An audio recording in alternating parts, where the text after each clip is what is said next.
Is there a way to retrieve your password on an openSPOT?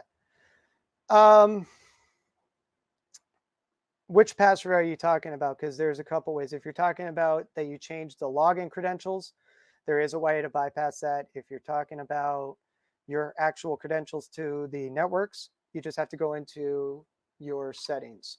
So if we switch over here, if you can get into your configuration, we can actually just come to expert, click on these, and I will scroll all the way down here. As you can see, password.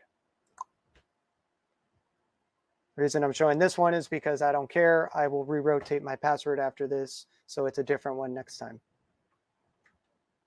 But that would be how you retrieve your passwords for the networks. If you're trying to get into the actual device, what you'll do is you'll want to make sure it's not connected to any network, wireless or wired. And then what you're going to do is you're going to connect to the Pi-Star Wi-Fi network. And usually when you connect to that network, it lets you bypass the login credentials and you can go to the bottom. And yeah, then you can go to the bottom. It'll allow you to log in, bypass the things, and you can come down here and set your passwords.